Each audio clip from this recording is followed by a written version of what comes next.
বিএনপির বিরুদ্ধে এবং নির্বাচনের রোডম্যাপ প্রশ্নে পিনাকি ভট্টাচার্য যুগান্তকারী আহ্বান জানিয়েছেন দেশবাসীকে, স্পেশালি প্রফেসর ডক্টর মোহাম্মদ ইউনূসকে। আমি বলবো, জাতির বৃহত্তর স্বার্থে দেশ রক্ষায়, জুলাইয়ের বিপ্লব রক্ষায়, জুলাইয়ের স্পিরিট রক্ষায় পিনাকি ভট্টাচার্যের যে আহ্বান, সে আহ্বানে ইউনূস এবং জনতা সবাইকে সাড়া দেওয়া উচিত। এর মানেই পরিস্থিতির উপর পূর্ণ নিয়ন্ত্রণ ছাড়া তফসিল ঘোষণা করা যাবে না, তফসিল তো দূরে কথা, মানে রোডম্যাপ ঘোষণা করা যাবে না। যদিও আমি যে কথা বারবার বলি যে রোডম্যাপ ঘোষণা করলেও ওই রোডম্যাপ অনুযায়ী নির্বাচন হবে না, তফসিল ঘোষণা করলেও ওই তফসিল অনুযায়ী নির্বাচন হবে না।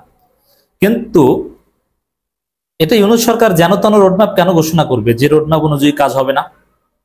এই জন্য রোডম্যাপ ঘোষণা করা উচিত না পরিস্থিতির উপর পূর্ণ নিয়ন্ত্রণ ছাড়া। নির্বাচনের জন্য তো মিনিমাম পরিবেশ লাগবে। মানে কি উদ্ভট কথা বিএনপি নেতারা বলছে যে নির্বাচনের তফসিল ঘোষণা করলে নাকি আইন শৃঙ্খলা পরিস্থিতি ঠিক হয়ে যাবে। মানে এটা কোনো যুক্তি হয়? কিভাবে ঠিক হবে? তাহলে ওইভাবে একটু এখন ঠিক করেন না, আমরা দেখি। নির্বাচিত সরকার আসলে নাকি সব ঠিক হয়ে যাবে, তো কিভাবে ঠিক হবে এই থিওরিটা একটু বলেন প্রফেসর ইউনূসকে, তিনি একটু ইমপ্লিমেন্ট করুক। তো দর্শক, যেই সময় বিএনপি চাপ দিয়ে মোটামুটি একটা আমরা যেটা খবর পেয়েছি যে একটা রোডম্যাপের ব্যবস্থা বিএনপি করতে পারে, মানে ইউনূসের কাছ থেকে আদায় করতে পারে, এই জায়গাটায় পিনাকিদের এই তৎপরতাটা জরুরি। এই যেন তেন রোডম্যাপ, এটা ইউনূস সরকারের ক্রেডিবিলিটি কমাবে। কারণ যে রোডম্যাপ দিবেন সে রোডম্যাপ অনুযায়ী যদি কাজ না হয়, সে রোডম্যাপ আপনি কেন দিবেন? এর মানে হিসাব নিকাশ করে দিন।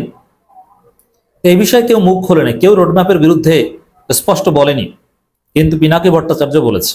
এই পিনাকিদের যে পাওয়ার, এটা আমি আগে বলেছি যে অনেক পলিটিক্যাল পার্টির চেয়ে বেশি পাওয়ার।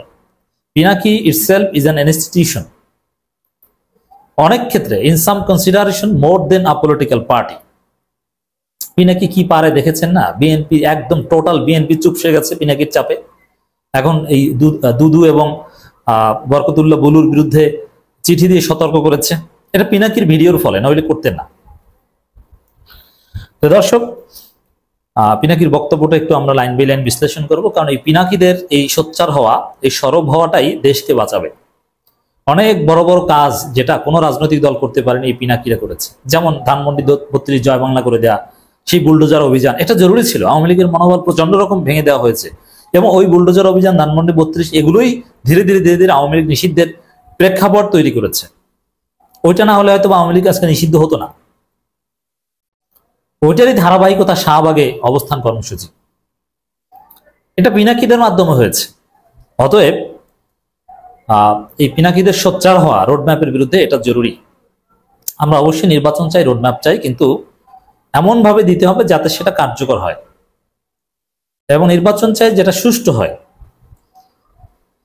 পিনাকি ভট্টাচার্য ফেসবুকে লিখেছেন, বর্তমানে এই দলটির বিরুদ্ধে, মানে বিএনপির বিরুদ্ধে, এই দলটি এইটাই, এইসব প্রণাম আমরা শুনতে চাই না। নাম বলবেন বিএনপি, সমস্যা কি?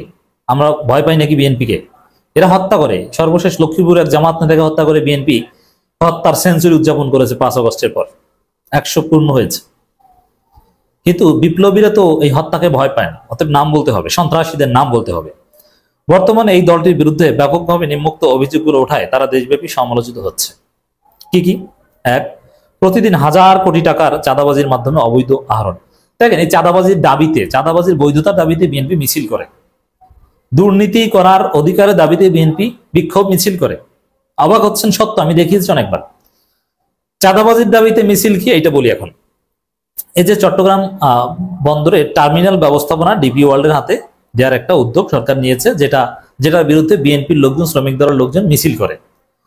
এখন টার্মিনাল ব্যবস্থাপনাটা তো কোনো দক্ষ প্রতিষ্ঠান হাতে দেওয়া, এটা তো আরো ভালো। রোবোটিক সিস্টেমে একেবারে আল্ট্রা তথ্য প্রযুক্তির মাধ্যমে এটা ব্যবস্থাপনা করা হবে, যেটা বাংলাদেশ পারে না। এবং এখানে প্রচুর শত শত কোটি টাকা নাকি ডেইলি চাঁদাবাজি হয়।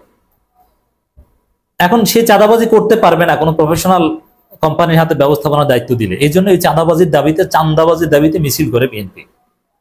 বুঝতে পারছেন? চাঁদাবাজি তো করেই শত কোটি টাকা, আবার চাঁদাবাজির অধিকারের দাবিতে চাঁদাবাজির রাস্তা বন্ধ হয়ে যাবে, এ কারণে তার বিরুদ্ধে মিছিল করে বিএনপি।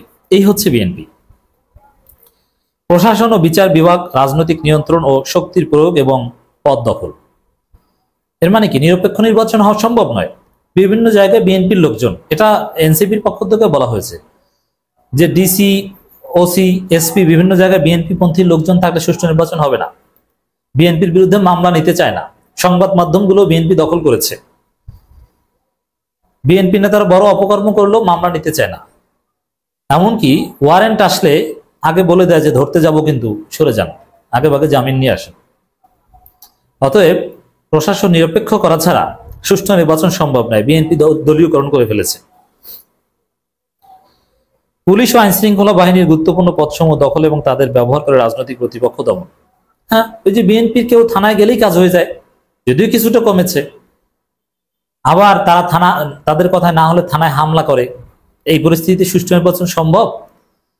প্রশাসনকে ঢেলে সাজানো, নিরপেক্ষ করা, নিউট্রালাইজ করা, এগুলো ছাড়া সুষ্ঠু নির্বাচন আদৌ সম্ভব নয়। একদম দেখিয়ে দিয়েছেন যে নির্বাচনের রোডম্যাপ কিসের, বা নির্বাচনের পরিবেশেই তো নেই। আওয়ামী আমলে যেরকম সবকিছু দলীয়করণ, same thing is replaced by BNP. আপনি কিভাবে সুষ্ঠু নির্বাচন করবেন? নির্বাচন কমিশনের স্বচ্ছতা বিঘ্নিত করে নিয়ন্ত্রণ প্রতিষ্ঠা। নির্বাচন কমিশনকে এনসিপি নেতারা বলেছে এটা বিএনপি পার্টি অফিসের এক্সটেনশন। ইশরাক কাণ্ডে আপনারা আপিল বিভাগের পর্যবেক্ষণ দেখেছেন না? প্রধান বিচারপতির পর্যবেক্ষণ মনে হয় যেন কাছারিগর মনে করেছে কোর্টকে নির্বাচন কমিশনের আইনজীবীরা যা তার জবাব দিতে পারে না, এবং সাংবিধানিক দায়িত্ব পালন করতে নির্বাচন কমিশন ব্যর্থ হয়েছে। এটা আমাদের আপিল বিভাগের পর্যবেক্ষণ। এবং রাজনৈতিক দল তাদের বিরুদ্ধে বিক্ষোভ করেছে, ঘেরাও করেছে কার্যালয়। এই ইসির অধীনে সুষ্ঠু নির্বাচন সম্ভব নয়। কিসের রোডম্যাপ? হাসিনার আইনে গঠিত নির্বাচন কমিশনের অধীনে কোনো সুষ্ঠু নির্বাচন হতেই পারে না। অতএব রোডম্যাপের প্রশ্নে আসে না। এটা পিনাকির যুক্তি এবং আমরা এর সাথে শতভাগে একমত। বিচার বিভাগের নিরপেক্ষতা ভেঙে আর্থিক ও রাজনৈতিক উদ্দেশ্য মামলা রায় নেওয়া। গায়ের জোরে ইশরাকের পক্ষে রিটের রায় নিয়েছে না, গায়ের জোরে মব ক্রিয়েট করে। অতএব এই বিচার বিভাগকেও, এবং অ্যাটর্নি জেনারেল সরাসরি বিএনপি নেতা, অতএব এখানেও সংস্কারের প্রয়োজন রয়েছে।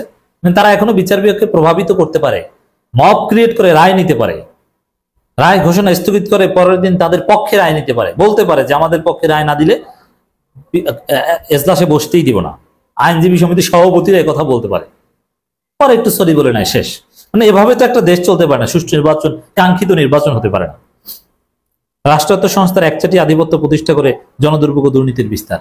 এই যে বিভিন্ন জায়গায় বিএনপি নিয়োগগুলো সব তাদের, বাসস, অমুক তমুক সব তাদের লোক, তো এটা তো হতে পারে না। এই কার্যক্রমগুলো দেশকে গণতন্ত্র, সুশাসন, প্রশাসনিক স্বচ্ছতা ও ন্যায় বিচারে অভিষ্ট লক্ষ্যে এগিয়ে নেওয়ার পথে বাধা প্রদান।